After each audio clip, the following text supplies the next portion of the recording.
우리 함께 하나님 말씀 보겠습니다. 로마서 9장 1절에서 5절 말씀 보겠습니다. 로마서 9장 1절에서 5절.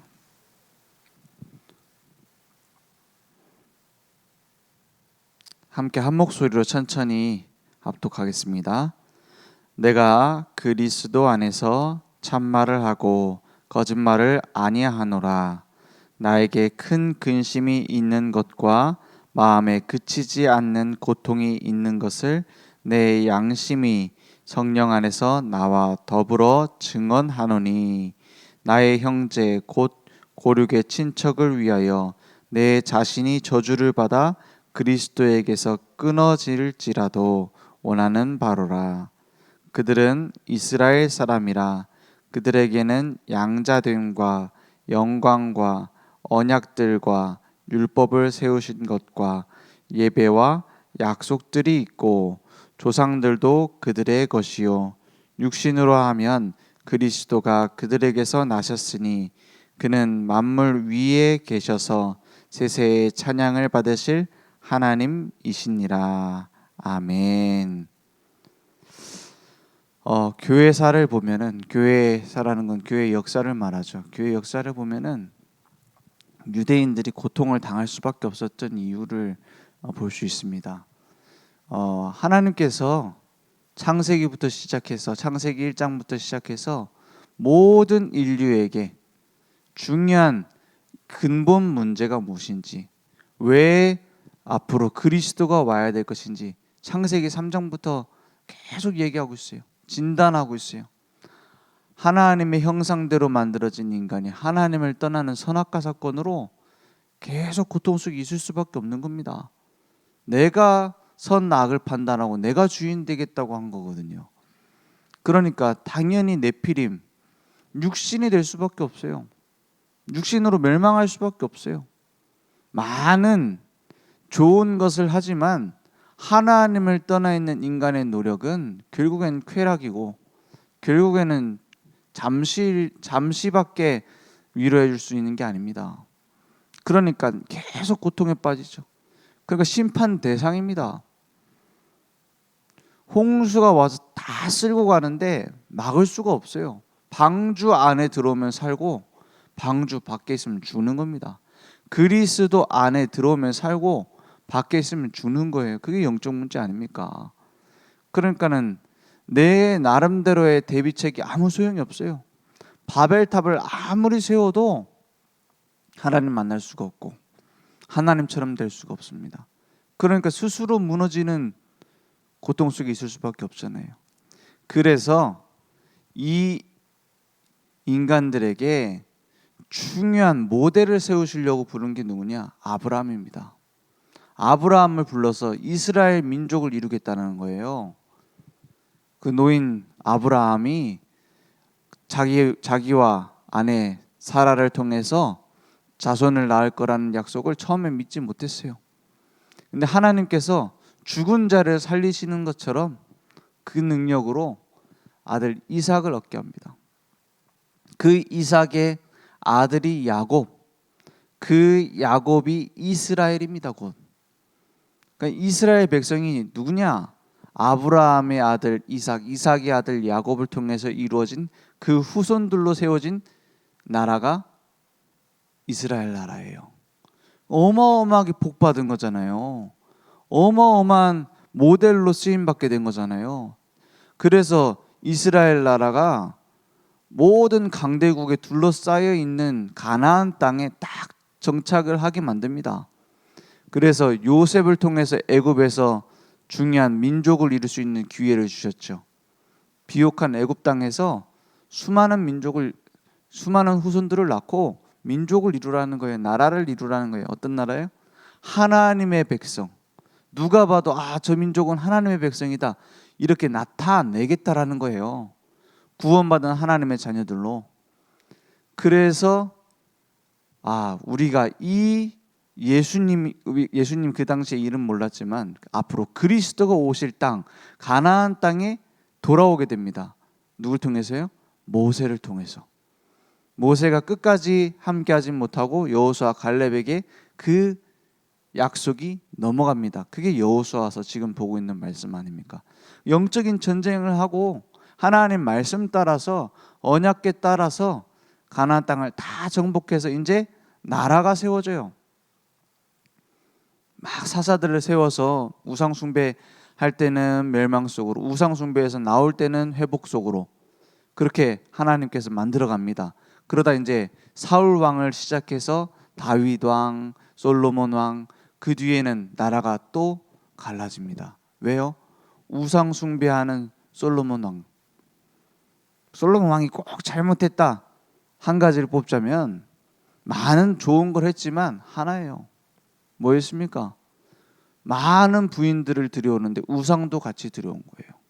그러니까 그 아들 여로보암 왕 때, 르호보암 왕 때 여로보암이라고 하는 우리는 더 이상 이 나라에서 살 수 없다. 10개 지파를 데리고 나가잖아요. 르호보암, 여로보암 나눠져서 이제 북이스라엘 남유다 나눠집니다. 물론 이유는 있었어요. 왜 이렇게 우리를 일을 많이 시키느냐, 노역을 시키느냐. 하지만 이미 솔로몬 왕 때 예견돼 있었던 사건이에요. 왜냐? 우상 숭배. 그 이유로 어떤 사람이 응답받습니까?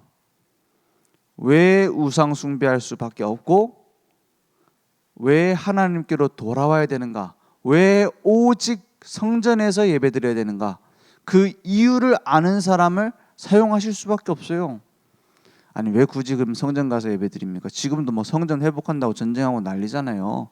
지금은 성전 회복할 필요가 없습니다. 왜냐? 성전의 주인공이 오셨기 때문에. 그분이 그리스도입니다. 이게 구약의 역사 아닙니까? 어렵지 않죠? 이게 뭘 얘기합니까? 이스라엘 백성이 계속 착각하는 거예요. 뭘 착각하냐?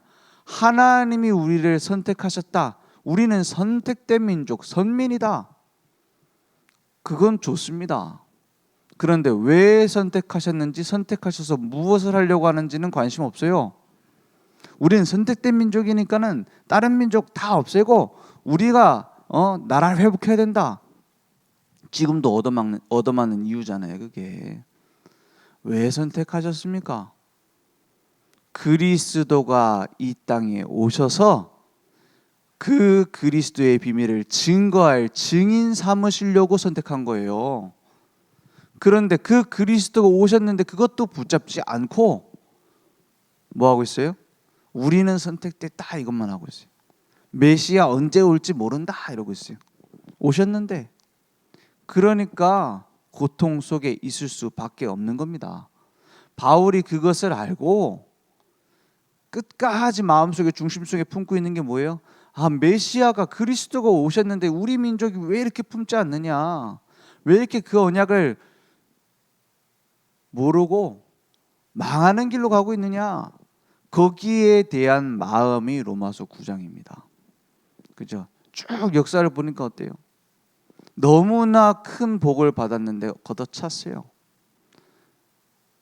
그 아브라함, 이삭, 야곱, 요셉을 통해서 모세를 통해서 가나안 땅에 오실 그리스도를 기다리라는 그 약속을 전달했는데도 불구하고 받질 않아요. 거기에 대한 뭡니까? 마음속에 한을 품은 겁니다. 소원을 품은 겁니다. 소원을 품은 거예요. 그러니까 어느 정도로 품었느냐? 내가 1절에 보니까 내가 그리스도 안에서 참말을 하고 거짓말을 아니하노라. 나에게 큰 근심이 있대요. 예수 믿었으면 이제 감사해야죠. 행복해야죠. 우리 복음 전할 때 그렇게 얘기하잖아요. 왜 인간에게 행복이 없는지 아느냐? 하나님께서 우리 만들 때 하나님과 함께하도록 창조하셨다. 그 하나님을 떠나니 불행이 계속되는 것이다. 하나님 만나면 행복하다. 그 만나는 길이 그리스도다. 우리 이렇게 복음 전하잖아요. 그런데요, 진짜 그 행복을 아는 사람은 진짜 큰 근심이 생겨요. 왜냐? 나를 통해서 내 가족이 이 복음을 들어야 되는데 안 듣거든요. 나에게 진정한 행복이 주어졌는데 그 행복 밖에 있는 사람을 보고 큰 근심이 있는 겁니다. 저들에게, 내 가족에게, 내 형제에게 이 복음이 증거돼야 되는데, 마음에 어느 정도냐, 마음에 그치지 않는 고통이라고 말해요. 저는 이 단어가 굉장히 부딪히더라고요. 그치지 않는 고통. 우리가 뭐 때문에 그치지 않고 고통당합니까? 뭐 사기꾼한테 떼어먹어서? 떼어먹혀가지고 내가? 그것도 그치지 않는 고통일 수 있죠. 늘 내 통장 보면 생각할 거 아닙니까? 내가 이때 사기를 당하지 않았으면. 그 사기꾼 때문에 그치지 않는 뭐가 나와요? 원망, 그치지 않는 막 고통, 그치지 않는 막 후회 나오겠죠. 사기 당했다. 내가 피해 당했다. 그치지 않는 고통이 있겠죠. 바울의 그치지 않는 고통은 그런 억울함, 그런 답답함, 그런 후회 이런 게 아닙니다. 뭐죠? 성령 안에서 그랬어요. 성령 안에서 하나님께서 주신 그 성령 안에서 뭐가 나와요? 나와 더불어 증언하노니 나의 형제 곧 고륙의 친척을 위하여 내 자신이 저주를 받아 그리스도에게서 끊어질지라도 원하는 바로다. 내 고륙 친척이 이 그리스도 안에 들어온다면, 이 복음을 듣는다면 내가 저주받을지라도 원하는 바다, 이렇게 말해요. 그만큼 복음 아닌 하나님 떠나 있는 상태가 무서운 상태입니다. 누가복음 16장에 보면요, 부자와 나사로 비유가 나오죠. 거기서 부자의 두 가지 부탁이 있습니다. 첫 번째는 뭐냐? 부자도 이 땅에서 마음껏 즐기다가 지옥에 갔어요. 거지 나사로는 뭐 하고 있었죠? 그 밑에서 얻어먹고 있다가 막 피부병 걸렸고 이제 뭐 비참한 버려진 인생이었던 거지가 들려 올라가 천국에 갔습니다. 그 첫 번째 부탁이 뭐냐? 이 불 가운데서 내가 너무 고통스러움으로 나사로를 보내서 손가락 끝에 물을 찍어서 내 혀를 서늘하게 하소서 그래요, 지옥에서. 저는 그 얘기를 듣고 죽기 직전에는 예수님 믿어야겠다 이렇게 생각했어요. 교회 다니기는 힘들고 죽기 직전에는 내가 예수님 믿어야겠다. 지옥은 가지 말아야지. 근데요, 보면 볼수록 아니에요. 뭐냐? 지금 하나님을 떠나 있는 사람들의 모습이 그 지옥같이 살고 있어요. 이미 채워지지 않는 그 목마름을 이것저것 채우려고 몸부림치고 있어요. 그래서 어떻게 마약도 하고 도박도 하고 뭐 온갖 짓 다 하잖아요. 그거 채워보겠다고. 그게 안 되니까 혀에다가 물 한 방울만 찍어달라. 이게 지금 복음 듣지 못한 사람들의 상태더라고요. 이 복음이 필요한데. 그게 첫 번째 부탁입니다. 그런데 뭐라 합니까? 천국과 지옥에는 건너갈 수 없는 구렁텅이가 있어갖고 지나갈 수 없다. 그죠? 이 땅에서만 구원의 기회가 있어요. 이 땅에서만. 그래서 연옥설 얘기를 하는데 그것은 성경적인 건 아닙니다. 종교 욕을 하면 안 되니까 막 니네 틀렸다 이렇게 말하진 않고 성경적이진 않습니다. 왜냐? 건너갈 수 없다고 돼 있어요. 연옥이 뭐냐면 이제 천국과 지옥 중간쯤에 있는 연옥이 있어서 우리가 공을 많이 쌓으면은 후손들이 공을 많이 쌓으면은 그 공이 통해서 우리 할아버지가 지금 연옥에 계시다가 지옥 안 가고 천국 가실 수 있다 뭐 이런 얘기예요. 뭐 그게 좀 마음에 더 헌금을 많이 해야겠다, 헌신을 많이 해야겠다 그런 마음을 들게 하기 위한 장치인 것 같아요. 근데 뭐 성경적이지 않습니다. 구원의 기회는 이 땅에서밖에 없어요. 건너갈 수 없어요. 그게 부자의 첫 번째 부탁입니다. 물 한 방울 찍어달라. 건너갈 수 없어요. 그런 은총도 없어요. 그게 지옥입니다. 거기에 친척을 보내려고 하니까 괜찮습니까? 그래서 죽은 자의 두 번째 부탁이 나옵니다. 부자가 두 번째 부탁 뭐라고 부탁하죠? 그러면 나는 희망이 없으니, 이미 여기 와서 건너갈 수 없다면 희망이 없으니 저 나를 살려달라고도 못해요. 저 나사로, 저 거지였던 애 내가 많이 먹일 거 먹여주고 도와줬잖아.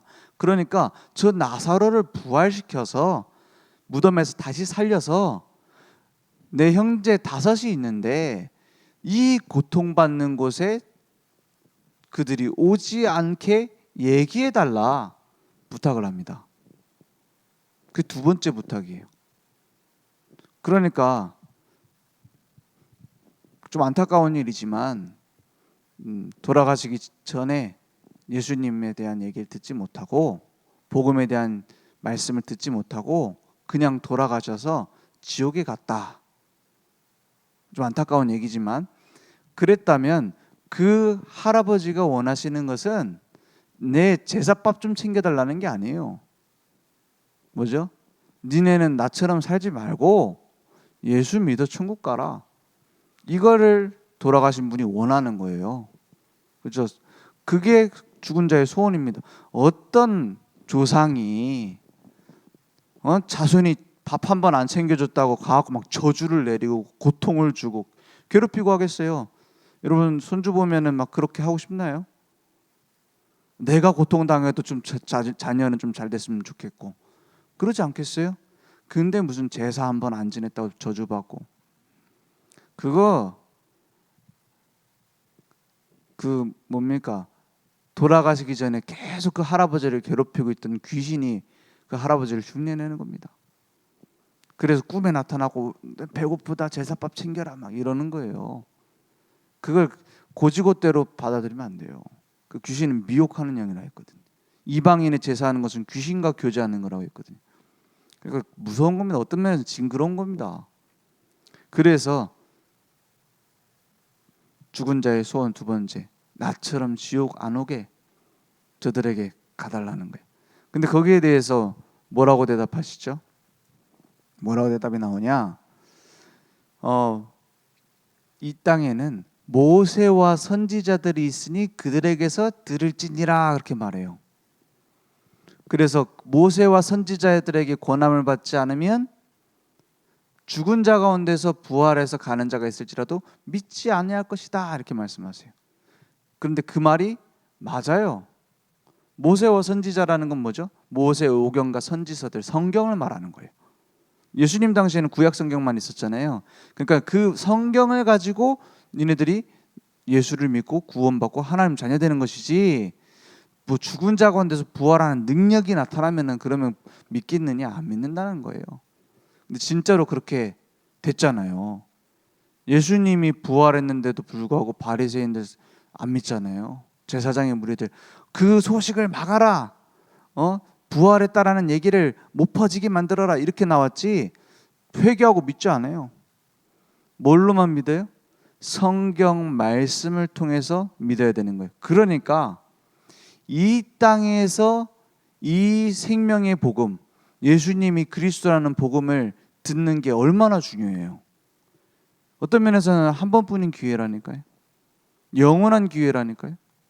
그래서 우리는 듣든 안 듣든 복음을 전해야 될 의무가 있는 거예요. 왜요? 다 죽고 있는데 나만 고칠 수 있는 약이 있다. 그거 안 전하면 다 죽는 재앙이잖아요.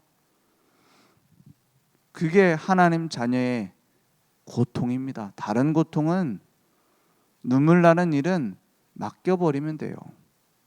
맡겨버리면 돼요. 그건 하나님 몫이잖아요. 그건 십자가에서 끝냈다 했잖아요. 다 이루었다 했잖아요. 맡겨버리면 돼요. 진짜 고통받아야 될 건 뭐냐? 진짜 우리가 고뇌해야 될 건 뭐냐? 이 생명의 복음을 듣지 못한 자 너무 많다 이 말이에요. 거기다 방향 맞춰야지 네가 맞네 내가 맞네 전혀 안 통하는 소리예요. 그러니까 뭐가 같냐? 탕자가 돌아왔는데 그 형제 있죠. 돌아온 탕자 그 형제한테는 관심 없어요. 왜 내 말 잘 듣고 있는데 탕자 그 탕진하고 돌아온 아들을 위해선 잔치하고 날 위해선 잔치 안 하냐? 이런 식으로 아버지한테 대들어요. 꼭 그거랑 똑같죠. 꼭 똑같아요. 막 네가 더 옳으네 내가 내가 맞네 네가 틀렸네 막 전혀 하나님과 안 통하는 거 있죠. 그러니까 바울이 가지고 있었던 그 마음속의 한을 나의 마음속에 품을 수 있는 중요한 시간 되길 원합니다. 그래서 이 생명의 복음을 알고도 그리스도 예수 안에 있는 생명의 성령의 법이 죄와 사망의 법에서 너희를 해방했습니다. 하나님의 아들이 나타나신 것은 마귀를 멸하셨습니다. 마귀의 권세를 깨뜨리고 생명의 법으로 옮기신 그리스도, 내가 진실로 진실로 너에게 이르노니 내 말을 듣고 나 보내신 이를 믿는 자는 뭘 얻었어요? 영생을 얻었고 심판에 이르지 아니하나니 사망에서 생명으로 어떻게 됐어요? 옮겼느니라 그랬어요. 요한복음 5장 24절. 옮겼느니라 그랬어요. 옮겨져라 말하지 않았어요. 옮겨진 겁니다. 그리스도 안에 있으면 끝나는 거예요. 그리스도 안에 들어오면 그 법으로 해방받은 겁니다. 그래서 예수님이 말씀하셨어요. 내가 곧 길이요 진리요 생명이니 나로 말미암지 않고는 아버지께로 올 자가 없느니라 그랬어요. 그 생명이 내게 딱 주어졌다. 그러면 그 복음이 나를 통해서 증거되어지기 시작하는 겁니다. 내가 열심히 하는 것이 아니라 하나님이 그 일을 이루세요. 중요한 건 내가 어디에 방향을 맞추고 있느냐는 겁니다. 오늘 그러면 남은 나의 고민거리가 뭡니까? 내 고민은 하나님께 맡겨요. 훨씬 잘 풀립니다. 그게 뭐 안 풀려도 상관없고요. 이미 다 받았는데 나는 뭘 해야 돼요? 내 고민은 주님께 맡기고 주님의 고민을 내가 딱 품어야 돼요. 나의 가정 하나님이 준비하셨어요. 복음 들을 사람 하나님이 만드십니다. 그렇게 복음 듣도록 만드십니다. 중요한 건 하나님이 나를 부르신 계획이 있어요. 내 가정에 부르신 계획이 있어요. 그래서 가정 복음화, 내가 살고 있는 지역에 하나님 계획이 있습니다. 지역 복음화, 현장 복음화, 민족 복음화, 세계 복음화. 하나님께서 나에게 주신 땅입니다. 그 땅을 갈렙이 고백하잖아요. 이 산지를 내게 주셔서 그러잖아요. 약속하신 대로 취하게 될 것입니다. 기도하겠습니다. 하나님 감사합니다. 오늘 우리에게 완전한 답을 주신 줄 믿습니다. 그리스도 모든 문제 끝내시고 지금 우리와 부활하신 능력 그대로 함께 하심을 믿습니다. 오늘 그 생명을 누리며 증거하는 일에 방향 맞출 수 있도록 역사해 주시옵소서. 지금은 우리 주 예수 그리스도의 은혜와 하나님의 무한하신 사랑하심과 성령님의 내주인도 역사 충만하시는 내가 날마다 예수가 그리스도 되심을 누리며 그 복음을 증거하기 위하여 살아갈 우리 모든 전도자들 머리 위에 온라인으로 모바일로 함께 예배드리며 오늘도 하나님 앞에 설 우리 늘 좋은 교회 현장 무대 위에 지금부터 영원토록 항상 함께 있을지어다. 아멘.